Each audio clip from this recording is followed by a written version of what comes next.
What if I told you that while the world debates 2030 agendas and 2025 predictions, there's a biblical timeline pointing directly to 2026 that almost no one is paying attention to? Not because it's hidden in some obscure manuscript, but because we've been trained to look in all the wrong places. For decades, prophecy watchers have focused on generation counts, blood moons, and political alliances. Meanwhile, an ancient calendar system used by the prophets themselves has been quietly ticking toward a year that changes everything. And the evidence isn't just in Scripture. It's unfolding in real time, right in front of us. Today, we're going to connect dots that most have missed. Because 2026 isn't just another year on the calendar. According to one overlooked prophetic framework, it marks the end of a specific biblical cycle that only occurs once every few thousand years. Welcome to Mysteries Behind the Scroll, where we uncover the ancient truths the modern world has forgotten.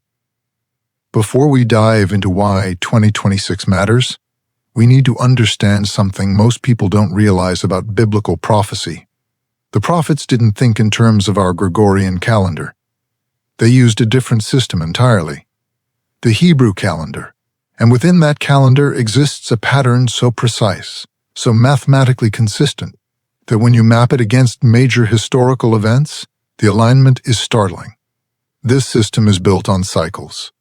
7-year cycles called Shemitah, 50-year cycles called Jubilee, and within these cycles, certain years carry prophetic weight. They mark times of release, of judgment, of reset. Now here's where it gets interesting. According to multiple rabbinic traditions and historical records, we are currently inside a Shemitah cycle that concludes in the Hebrew year, corresponding to late 2025 and early 2026. But this isn't just any Shemitah. This one falls on what some scholars believe could be a Jubilee year. The 50th year, the year of ultimate release and restoration described in Leviticus chapter 25. You might be thinking, so what? These cycles have happened before. And you'd be right. But here's what makes this one different. The last time a Jubilee aligned with a Shemitah in such a way that it coincided with major geopolitical and spiritual shifts in Israel was 1967, the year Jerusalem was reunified under Jewish control for the first time in nearly 2,000 years. Before that, 1917, the Balfour Declaration, the year the groundwork was laid for a Jewish state. And before that, 1867, the year that set in motion events leading to the first Zionist Congress. Do you see the pattern? Every 50 years, major prophetic milestones connected to Israel. And if the pattern holds, 2026 isn't just another year, it's a prophetic marker. Now, why isn't everyone talking about this? Because it requires something most prophecy discussions avoid: precision. You can't sensationalize a Hebrew calendar calculation the way you can a blood moon or a political treaty. It's too technical, too rooted in ancient Jewish law. And frankly, most Western Christian prophecy teachers don't engage deeply with rabbinical chronology. They focus on Revelation's imagery, on Daniel's visions, on Matthew chapter 24, all of which are valid. But they often miss the foundational timing system the prophets themselves used. And that timing system is shouting something about the mid-2020s that we need to hear. Let's connect this to something more tangible. In Daniel chapter 9, we're given one of the most detailed prophetic timelines in Scripture. 70 weeks are decreed for Daniel's people. 70 periods of 7. Now, traditional interpretation applies these weeks as years, leading to the first coming of Messiah. But here's what's fascinating. Multiple Jewish and Christian scholars have noted that the final week, the 70th week, has been interpreted as a future period still to come. A 7-year period of tribulation, of final testing, of climactic events. And here's the question no one is asking loudly enough. If we are approaching a Jubilee-aligned Shemitah in 2026, could this mark the beginning or midpoint of that final prophetic week? Not as a guarantee, not as a date-setting certainty, but as a possibility that demands our attention. Think about what's happening right now in the world. And I don't mean vague signs. I mean specific, measurable shifts. Global tensions surrounding Israel are at a level not seen since 1967. Technology is advancing at a pace that makes surveillance, digital currency, and centralized control not just possible but normalized. The Abraham Accords reshaped Middle Eastern alliances in ways that directly echo Ezekiel's prophecies about nations coming together. And all of this is accelerating as we approach 2026. Coincidence? Maybe. Or maybe we're watching an ancient pattern repeat itself on a scale we've never witnessed before. Here's another layer. In the book of Revelation, John describes seals being opened, events that unfold in sequence. And while interpretations vary wildly, one consistent thread is this. Before the final events, there are warning signs, moments where humanity is given a choice, to turn back or to press forward into judgment. And many theologians have argued that these warnings aren't always loud. They're often quiet, overlooked, dismissed as coincidence until hindsight reveals the pattern. What if 2026 is one of those moments? A year where the choice becomes undeniable, where the signs are so clear that ignoring them requires willful blindness. Now, I know what some of you are thinking. People have predicted dates before.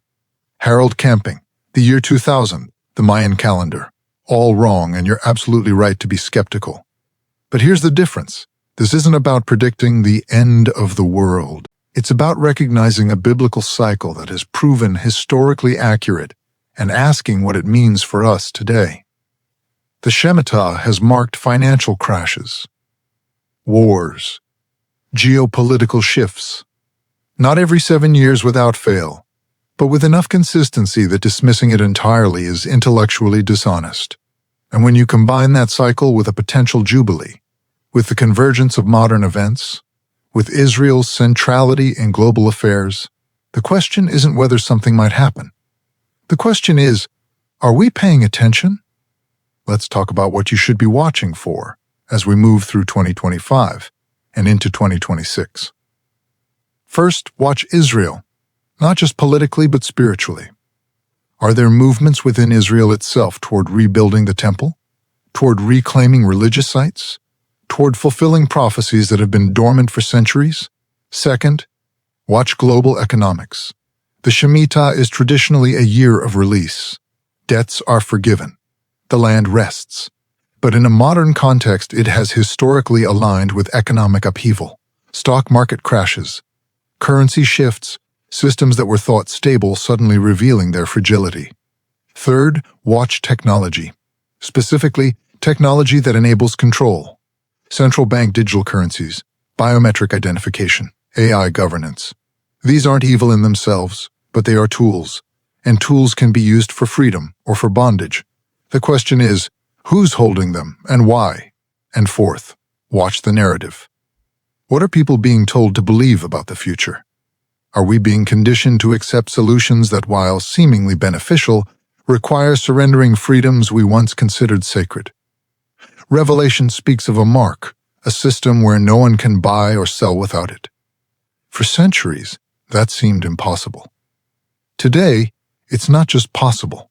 It's being piloted in multiple countries. And while I'm not saying we're there yet, I am saying the infrastructure is being built. And 2026 might be a year where that infrastructure moves from experimental to standard. Here's the part that makes this prophecy so overlooked. It doesn't scream. It whispers. It doesn't demand attention. It requires discernment. Most people are waiting for something loud. A global announcement. A visible sign in the sky. But the prophets often spoke of judgment coming like a thief in the night. Not because it's invisible, but because people are looking the wrong way. They're distracted by noise while the signal passes by unnoticed. And that's exactly what's happening now. The world is obsessed with political theater, with cultural wars, with celebrity scandals. Meanwhile, ancient timelines are converging and most people have no idea. So what do we do with this information? We watch. We prepare, not with fear, but with awareness. We ground ourselves in Scripture. We understand the times. We refuse to be caught off guard, Because whether 2026 marks a beginning, a midpoint, or simply another year in a longer pattern, the trajectory is clear. We are moving toward something, and pretending otherwise doesn't change reality. It just leaves us unprepared. The 2026 prophecy isn't about setting a date for the end. It's about recognizing a pattern that has repeated throughout history and asking what it means for us now. It's about seeing the signs that others dismiss and choosing to be ready rather than surprised. And most importantly, it's about understanding that biblical prophecy isn't meant to scare us.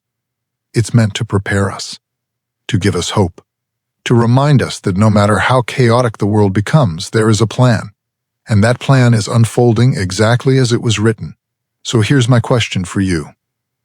Do you believe the 2026 Shemitah Jubilee convergence is prophetically significant, or is it just another cycle in a long pattern of cycles? Leave your thoughts in the comments. I want to hear what you think, and if this video opened your eyes to something you hadn't considered before, subscribe to Mysteries Behind the Scroll, because we're just getting started. Next, you'll want to watch the real message in Revelation everyone missed, where we break down the symbols that have been misunderstood for centuries. Or check out This Symbol in Revelation Changes Everything, where we explore a detail so subtle, most commentaries skip right over it. Hit the bell icon so you don't miss what's coming next. Some prophecies are loud, others whisper. The question is, are you listening?